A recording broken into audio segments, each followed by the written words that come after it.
In the shadows of history's greatest conflict, behind the thunder of artillery and the roar of aircraft engines, existed a hidden world of suffering that few historians dare to speak about openly. A reality so painful and so complex that it challenges everything we think we know about war and human dignity. This is the untold story of women caught in the machinery of World War II, women whose bodies became battlegrounds in a different kind of war, women who were bought and sold and exploited by armies on every side of the conflict, women whose voices were silenced by shame and secrecy and the desire of nations to forget the darkest chapters of their past. Tonight, as you settle into rest, we will walk together through this difficult history, not with sensationalism but with quiet respect, exploring how prostitution became a weapon of war, how governments organized it, how women survived it, and how the scars it left still mark our understanding of conflict and humanity. This is not a story of heroes and villains in the traditional sense, but rather a story of systems and choices, of desperation and survival, of women trying to live through circumstances they did not create and could not control. The tale we tell tonight reveals uncomfortable truths about all the nations that fought in World War II, truths about exploitation and survival, about power and powerlessness, about how war strips away civilization's pretenses and reveals raw human nature in all its cruelty and occasional compassion. Chapter 1: The Ancient Connection Between War and Prostitution. Long before the Second World War brought industrialized destruction to every continent, there existed an ancient and troubling connection between warfare and the exploitation of women's bodies, a pattern repeated across civilizations and centuries that military leaders understood and often encouraged. Wherever armies gathered, whether in ancient Rome or medieval Europe, women who sold their bodies followed or were brought along, sometimes by choice seeking economic opportunity amid military spending, sometimes by force as captured slaves or coerced workers whose alternatives were starvation or death.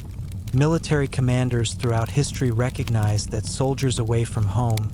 living with the constant stress of violence and death, sought release and comfort in sexual encounters, and these commanders faced choices about whether to forbid such activities and face discipline problems, or to regulate them in ways that might maintain some semblance of order and disease control. By the time the First World War engulfed Europe from 1914 to 1918, most European nations had developed systems of regulated prostitution near military bases and in cities, where women registered with authorities, underwent regular medical inspections for venereal diseases, and worked in designated areas under police supervision. These systems reflected contemporary attitudes that viewed prostitution as a necessary evil, something that could not be eliminated but might be controlled, and they treated the women involved not as victims needing rescue but as willing participants in a moral activity who nonetheless served a function in maintaining military effectiveness by providing sexual outlets that might otherwise lead to rape or homosexual activity that military culture condemned. The First World War saw prostitution organized on an unprecedented scale, with the French army operating official brothels called maisons tolérées where registered prostitutes served soldiers on leave, while the British Army maintained similar establishments despite official denials, and the German Army established regulated prostitution zones in occupied territories. These operations reflected not just tolerance but active military management, with medical officers inspecting sex workers regularly, military police enforcing rules about which establishments soldiers could visit, and army administrators ensuring that brothels near the front remained supplied and staffed even as civilian populations suffered shortages. The scale of venereal disease during the First World War shocked military leaders, with millions of soldiers losing combat effectiveness due to syphilis and gonorrhea contracted from prostitutes. And this health crisis convinced military planners that any future war would require even more systematic regulation of soldiers' sexual activity. When the war ended in 1918, The systems of regulated prostitution did not disappear but rather became embedded in military thinking about how to maintain troop morale and combat effectiveness, creating institutional knowledge that would be applied on an even larger scale when war returned just 20 years later. The women who worked in these systems during the First World War left few records of their experiences, their voices lost to history, their stories untold because society preferred to pretend they did not exist or to condemn them as immoral without asking what circumstances had driven them to such work. Chapter 2: The Economic Desperation of the Interwar Years. Between the two world wars, the economic catastrophe of the Great Depression created conditions that would drive countless women toward prostitution. As families lost jobs and savings, as breadwinners faced unemployment that stretched for years,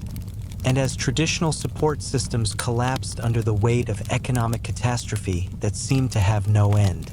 In Germany, where the economic crisis was particularly severe due to war reparations payments and the hyperinflation of the early 1920s followed by the depression of the early 30s, women from respectable families sometimes turned to prostitution to feed themselves and their children when other options disappeared. The streets of Berlin and Hamburg and other German cities filled with women selling their bodies for small amounts of money or for food. Women who had once been shop clerks or factory workers or housewives, but who now stood in doorways or walked certain streets looking for customers because starvation was the only alternative. Similar scenes played out across Europe and America, in Paris and London and New York and Chicago. Wherever economic collapse destroyed people's ability to earn honest livings and pushed them toward desperate survival strategies. The rise of fascism in Germany and Italy and the militarization of Japan occurred in this context of economic desperation.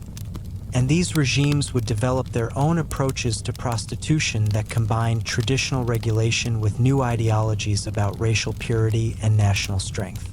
The Nazi regime in Germany initially cracked down on street prostitution as part of its campaign to purify German society, arresting women who solicited in public and sending some to concentration camps as a social element. But simultaneously, the regime recognized that prostitution served functions the state needed, and so developed systems of regulated brothels where German women deemed racially acceptable could serve German men under state supervision. The contradiction between Nazi rhetoric about German womanhood as mothers of the race and Nazi practice of organizing prostitution for soldiers and workers revealed the regime's fundamentally cynical and exploitative nature, treating women as resources to be managed for state purposes rather than as human beings with dignity and rights. In Japan, where traditional attitudes combined with modern imperialism, the military developed systems of sexual slavery that would eventually become the comfort women system, though its full horrors would only emerge after Japan began its war of conquest in China. Chapter 3: The Outbreak of War and Military Planning. When Germany invaded Poland in September 1939, and when the war gradually spread to encompass the entire world, military planners on all sides included provisions for managing soldiers' sexual behavior in their preparations, drawing on lessons learned from the First World War and applying them with greater systematization. The German military, the Wehrmacht, established official policies regarding brothels for troops, designating existing brothels in German cities for military use and planning to establish new brothels in occupied territories as German forces advanced. These plans reflected a calculated approach to military efficiency, viewing sexual services for soldiers as comparable to food rations or mail delivery, something that contributed to morale and combat effectiveness and therefore deserved systematic organization. The Nazi SS developed even more elaborate plans for brothels, both for SS troops and for male prisoners in concentration camps, where sexual access served as reward for prisoner cooperation, and where the women forced to work in these brothels suffered unimaginable abuse. The French military, drawing on its experience from the First World War, maintained its system of regulated brothels, and when French forces deployed to face the German invasion in 1940, these brothels continued operating until the rapid German victory disrupted everything. The British military officially discouraged prostitution while unofficially tolerating it, establishing prophylactic stations where soldiers could receive treatment after sexual encounters, a practical recognition that official policy could not eliminate behavior that soldiers would engage in regardless of rules. The Soviet Union, despite its official ideology promoting women's equality and condemning prostitution as capitalist exploitation, also faced the reality that its massive conscript army would seek sexual release, and Soviet authorities alternately cracked down on prostitution in military areas and tolerated it depending on circumstances and the attitudes of local commanders. As Japan expanded its war in China and prepared for broader Pacific conflict, the Japanese military systematized its Comfort Women program,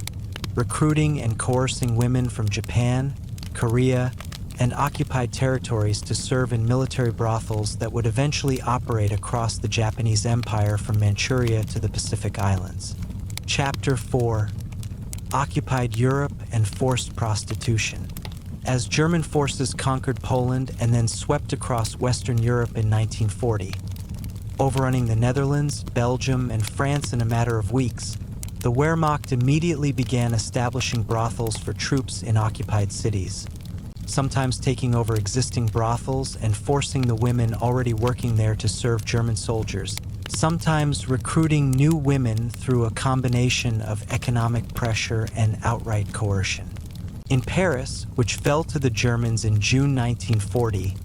the occupation authorities quickly identified existing brothels and designated some for officers and others for enlisted men, creating a hierarchy of sexual access that mirrored military rank structure. French women who worked in these brothels faced impossible choices, knowing that refusing to serve German soldiers might mean imprisonment or worse, but knowing that accepting German clients would mark them as collaborators in the eyes of their countrymen and could lead to violent retribution when liberation came. Some women entered prostitution during the occupation because it offered survival when other work was unavailable or when families faced starvation, making a terrible calculation that selling their bodies was preferable to watching their children starve. In Poland and other Eastern European territories that Germany considered inferior and whose populations the Nazis viewed as subhuman, the treatment of women forced into prostitution was even more brutal, with German authorities showing no concern for their welfare or survival. The SS established brothels in the Jewish ghettos of Warsaw and Lodz and other cities, forcing Jewish women to serve German soldiers and officials, treating these women as completely disposable and murdering them when they became ill or pregnant or simply when their usefulness ended. In the concentration camps that spread across occupied Poland, the SS established brothels using female prisoners, initially bringing in non-Jewish prisoners from women's camps and forcing them to serve male prisoners who had earned rewards for cooperation with camp authorities, creating a system where survival itself depended on collaboration with the machinery of genocide. These camp brothels represented exploitation of the most extreme kind, where women who were themselves prisoners facing death had to serve other prisoners in degrading circumstances, where refusal meant immediate execution, and where pregnancy from these forced encounters resulted in forced abortion or infanticide. Chapter 5: The Eastern Front and Mass Rape. The German invasion of the Soviet Union in June 1941 unleashed violence on a scale that exceeded even the horrors of the Holocaust, and sexual violence formed a significant part of this brutality, though it was partially obscured by the even larger atrocities of mass shootings and starvation and the eventual murder of millions in death camps. As German forces advanced into Soviet territory, rape accompanied the invasion, with German soldiers attacking Soviet women despite Nazi racial ideology that condemned sexual contact with Slavic peoples as racial defilement. The contradiction between ideology and practice meant that the Wehrmacht and SS did not establish the same kind of regulated brothel system in the Soviet Union that existed in Western Europe, but sexual violence continued nonetheless, often followed by murder to eliminate witnesses and evidence. Soviet women captured during the German advance faced terrible choices, with some becoming forced laborers in German-controlled territories where sexual exploitation was common, while others tried to survive in the chaos of occupation where any protection was better than none, sometimes entering into relationships with German soldiers in hopes of receiving food or safety, even though such relationships were dangerous for both parties. When Soviet forces eventually turned the tide and began pushing German forces back westward in late 1942 and through 1943 and 44, the advancing Red Army brought its own wave of sexual violence, as Soviet soldiers took revenge for German atrocities by raping German women on a massive scale. The Soviet advance into Poland and then into Germany itself in 1945 became associated with systematic rape, with estimates suggesting that hundreds of thousands or even millions of German women were raped by Soviet soldiers, sometimes repeatedly, sometimes in ways that resulted in death. The Soviet military leadership did little to stop this violence despite official policies against it, viewing it as understandable retribution for what Germans had done in the Soviet Union, and Stalin himself reportedly dismissed concerns about Soviet soldiers' behavior with crude jokes that ignored the suffering of the victims. German women who survived these attacks faced not only physical and psychological trauma but also the possibility of pregnancy, and many women who gave birth to children conceived through rape faced years of difficulty raising children whose paternity marked them as products of enemy violence. Some women, desperate to survive the Soviet occupation, entered into protective relationships with Soviet soldiers, trading sexual access for food and protection, creating another layer of coerced prostitution born of desperation and the absence of alternatives. Chapter 6: The Pacific Theater and Comfort Women. In the Pacific Theater of War, the Japanese military operated what it euphemistically called the Comfort Women System, a network of military brothels staffed by women and girls recruited or kidnapped from across the Japanese Empire, subjected to systematic rape that constituted one of the largest organized systems of sexual slavery in modern history. The Comfort Women System began in the 1930s as Japan expanded into China, with the Japanese military establishing brothels for soldiers as a means of maintaining morale and preventing the kind of mass rape that had occurred in Nanking in 1937, when Japanese soldiers murdered hundreds of thousands of Chinese civilians and raped tens of thousands of women in an orgy of violence that shocked the world. Rather than controlling soldiers' behavior through discipline, the Japanese military decided to provide organized sexual access, recruiting Japanese women initially but quickly expanding to Korean women and women from other occupied territories as the system grew to enormous scale. The recruitment of comfort women involved varying degrees of coercion, with some women deceived by promises of legitimate work as nurses or factory workers only to find themselves imprisoned in military brothels, while others were simply kidnapped and transported to comfort stations against their will. Korean women and girls formed the largest group of comfort women, with estimates suggesting that tens of thousands or perhaps over 100,000 Korean women served in the system, taken from their homes when Korea was a Japanese colony and sent to military brothels throughout the Japanese Empire from Manchuria to the Pacific Islands. The conditions in comfort stations were brutal, with women forced to serve dozens of soldiers per day, subjected to violence and abuse, held in conditions that amounted to imprisonment, and treated as military supplies rather than as human beings. Disease was rampant, with many women contracting venereal diseases or suffering reproductive damage from the abuse, and pregnancy typically resulted in forced abortion. Women who became too ill to work or who became pregnant despite abortions or who simply broke down under the trauma were sometimes killed or simply abandoned to die. Chapter 7: American and Allied Policies. The American military, fighting in both the European and Pacific theaters, maintained official policies against prostitution while recognizing that soldiers would seek sexual encounters and attempting to manage the public health consequences. American forces in Britain before the Normandy invasion in 1944 found themselves in a country where prostitution was technically illegal but widely practiced, and American commanders established prophylactic stations where soldiers could receive treatment after sexual encounters, providing condoms and antisyphilactic drugs in a pragmatic approach that prioritized disease prevention over moral lectures. The American military newspaper Stars and Stripes regularly featured educational articles about venereal disease prevention, using humor and cartoons to convey messages about condom use and the importance of seeking treatment, treating soldiers as adults who would make their own choices rather than as children who could be controlled through prohibition. This approach reflected American attitudes that combined moral disapproval of prostitution with practical recognition of human behavior,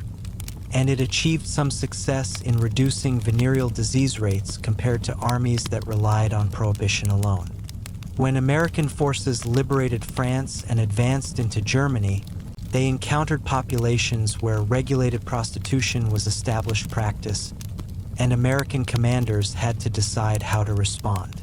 In Paris, American authorities initially attempted to place French brothels off-limits to American soldiers,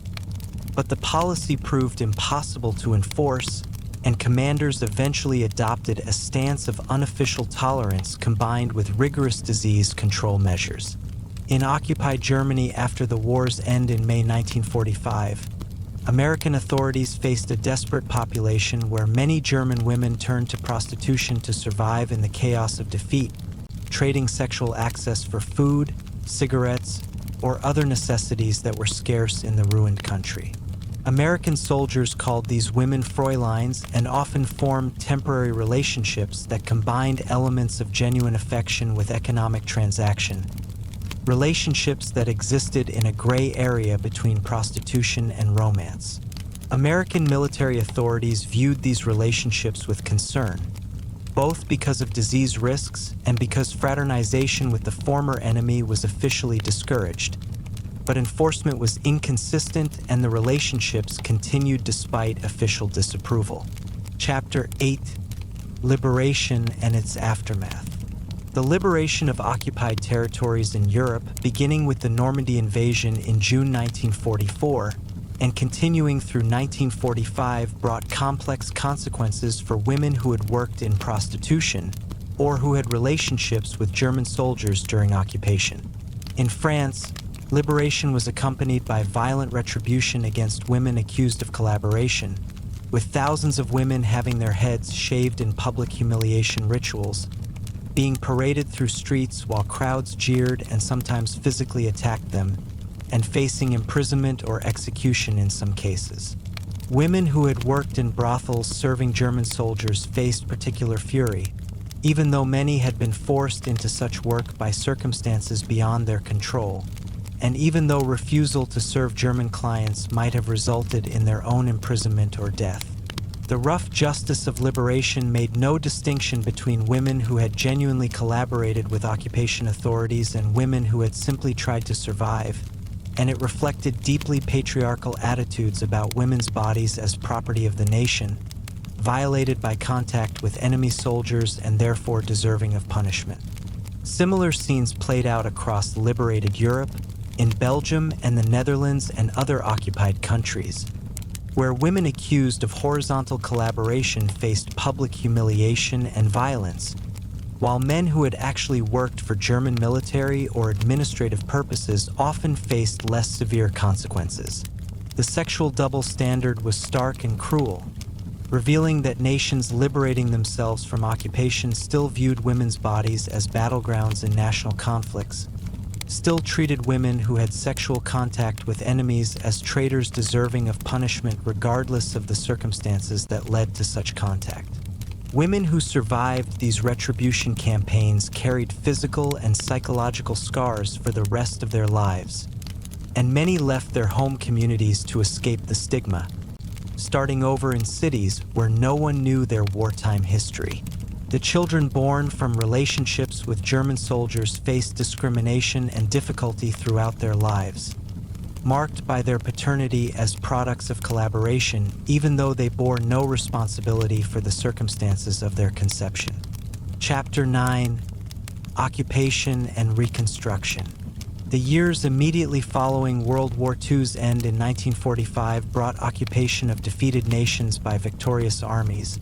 and these occupations created new dynamics of prostitution and survival as desperate populations struggled to rebuild from total destruction while living under military government.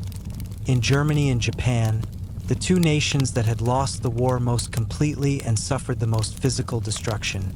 women turned to prostitution in massive numbers to survive in economies where normal work was unavailable, where cities lay in ruins, where food and basic necessities were scarce, and where occupation currencies and black market goods became the only reliable means of survival. In Berlin, divided among American, British, French, and Soviet occupation zones, each occupying army generated its own prostitution dynamics, with women sometimes specializing in serving soldiers from particular nations based on where they could negotiate the best terms or find the most generous clients. The American occupation of Japan created similar dynamics in Tokyo and other Japanese cities, where defeat had left the population destitute and where American soldiers represented wealth and access to goods that were otherwise unavailable. Japanese authorities, working under American Occupation Command, attempted to organize prostitution to protect what they viewed as respectable Japanese women from American soldiers, establishing a recreation and amusement association that recruited Japanese women to work in brothels serving occupation forces. The RAA reflected Japanese attitudes about class and respectability, attempting to create a buffer of lower-class women who would bear the burden of sexual service to occupying forces while preserving the purity of middle and upper-class women. American occupation authorities initially tolerated the RAA as a practical solution to inevitable soldier behavior, but eventually shut it down in response to pressure from religious groups and reformers in the United States who were horrified that the American military was benefiting from organized prostitution. The closure of the RAA did not eliminate prostitution but rather pushed it underground, where women worked without the minimal protections that the organized system had provided, making them more vulnerable to violence and exploitation. Chapter 10. The Silence and Forgetting. In the decades following World War II, the stories of women who had experienced prostitution or sexual exploitation during the war were largely silenced by societies that preferred to forget uncomfortable truths and by the women themselves who carried shame and trauma that they could not speak about openly. Nations that had fought the war preferred narratives of heroism and sacrifice that emphasized military victories and resistance to occupation, narratives that had no room for the messy realities of survival prostitution or the ways that victorious armies had also engaged in sexual exploitation. The comfort women system operated by the Japanese military was particularly suppressed, with the Japanese government denying its existence or minimizing its scale for decades, while the women who survived the system remained silent out of shame, knowing that admitting they had been comfort women would mark them as defiled in societies that prized female chastity and that blamed victims of sexual violence for their own victimization. Korean comfort women who returned home after the war often told no one about their experiences, living with trauma that they could not share, sometimes unable to marry or have normal relationships because of the physical and psychological damage they had sustained. The mass rapes committed by Soviet forces during their advance into Germany were similarly suppressed for decades, with the Soviet Union denying that such violence had occurred systematically and with German women who had been raped remaining largely silent because speaking about such experiences invited social stigma, and because Cold War politics made it difficult to criticize Soviet actions when Germany was divided and when the East German state was closely aligned with the Soviet Union. Western countries also preferred not to dwell on the sexual exploitation that had occurred during and after the war, with American and British and French authorities avoiding discussions of how their soldiers had patronized prostitutes or formed exploitative relationships with women in occupied countries. The general silence about wartime sexual exploitation reflected broader patterns of how societies dealt with sexual violence, treating it as shameful secret rather than as injustice deserving recognition and redress. And this silence meant that the women who had experienced such exploitation received no support or compensation and were expected to simply move on with their lives as if nothing had happened. Chapter 11. Breaking the Silence. The silence about wartime sexual exploitation began to crack in the 1980s and 90s as social movements around women's rights and historical justice created space for survivors to tell their stories and demand recognition. The comfort women issue emerged into public consciousness in the late 1980s when South Korean comfort women survivors began speaking publicly about their experiences, breaking decades of silence to demand that the Japanese government acknowledge what had been done to them and provide compensation. These elderly women, many in their 70s or 80s by the time they spoke out, showed extraordinary courage in revealing experiences that subjected them to social stigma, and their testimony shocked publics in Korea and Japan and around the world who had been unaware of the systematic sexual slavery that Japan had practiced. The testimonies were harrowing, detailing how young girls had been taken from their homes, how they had been held in brothels and forced to serve dozens of soldiers daily, how they had been beaten and abused, how they had suffered permanent physical damage, and how they had lived for decades with trauma that never healed. The Japanese government's initial response was to deny that the comfort women system had been organized by the military and to claim that the women had been voluntary prostitutes. But historical research and the testimony of survivors and of former Japanese soldiers gradually made the truth undeniable. In 1993, the Japanese government issued a statement acknowledging military involvement in the comfort women system and offering a vague apology, but the government resisted providing official compensation or accepting full legal responsibility, instead establishing a private fund to provide payments to survivors through donations rather than through government reparations. This half measure satisfied no one, with survivors and their advocates arguing that justice required official government compensation and education about what had happened, while Japanese nationalists argued that the apologies went too far and that comfort women had been voluntary prostitutes. The comfort women issue became deeply politicized, entangled with broader questions about how Japan should remember the war and what responsibility contemporary Japan bears for wartime atrocities. Chapter 12. Historical Reckoning and Legacy.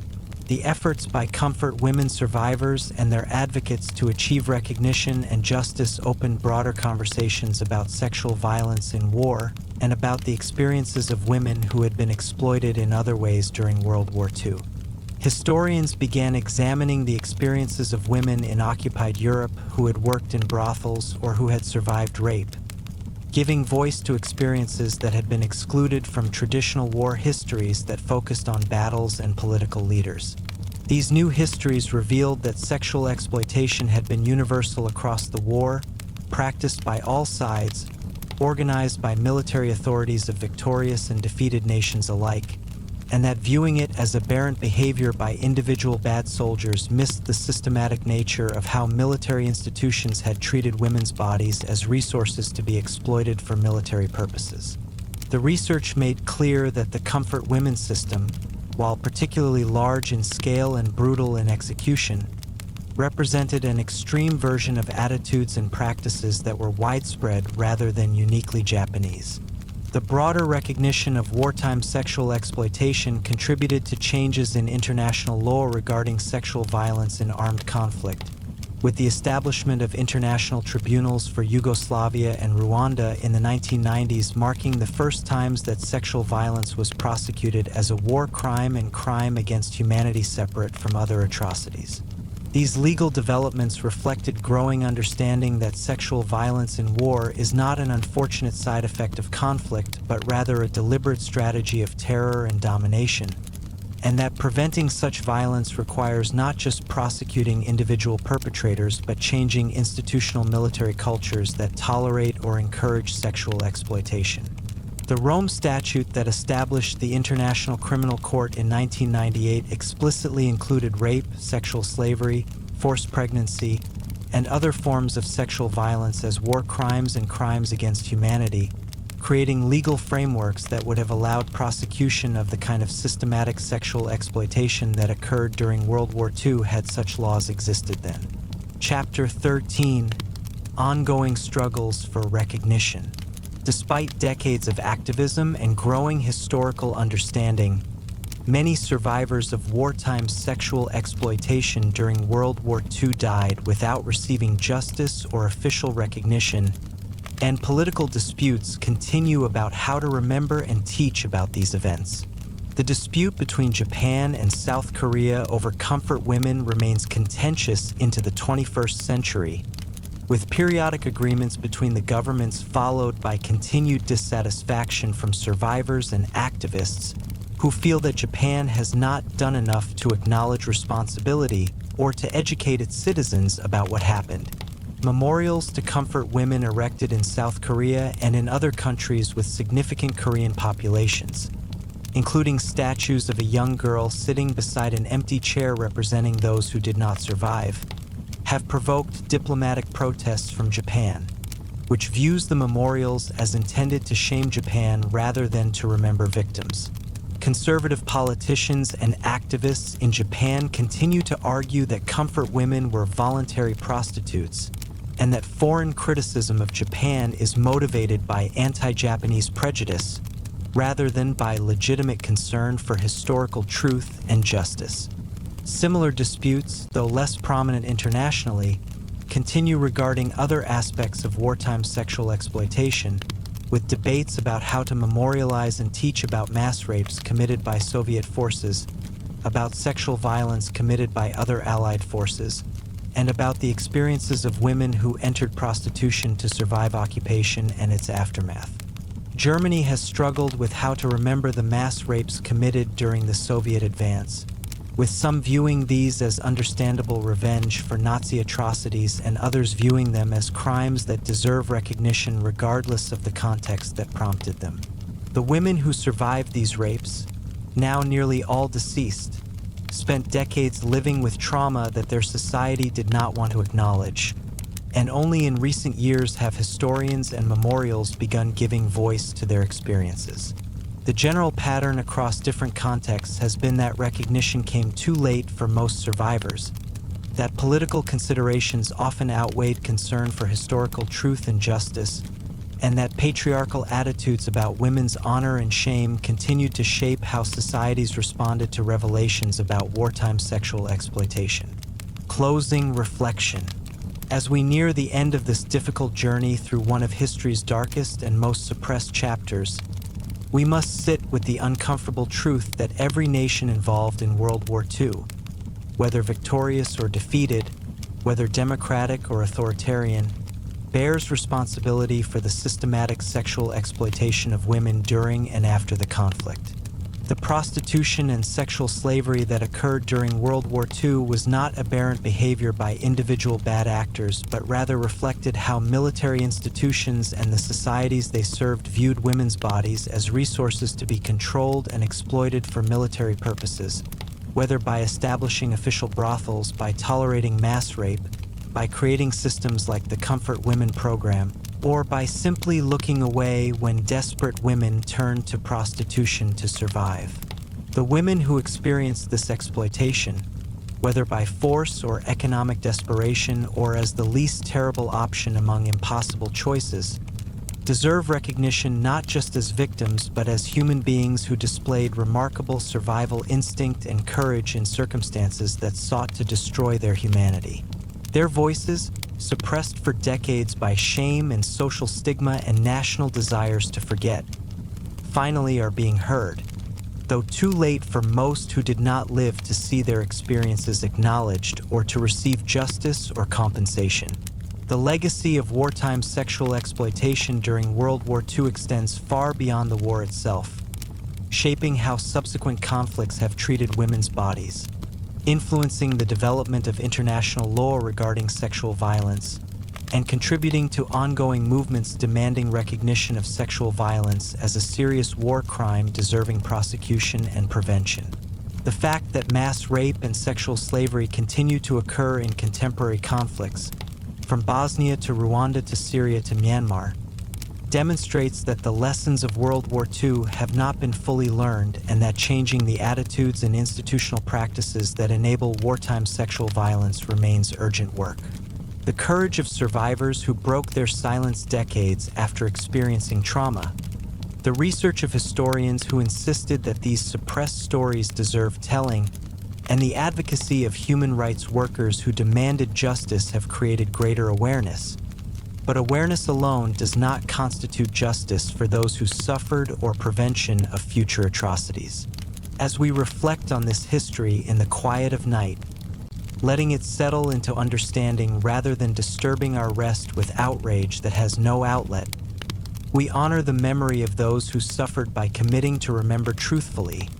by recognizing that war's violence extends beyond battlefields to encompass exploitation of the vulnerable, and by understanding that building a more peaceful world requires addressing not just the obvious violence of weapons, but also the structural violence of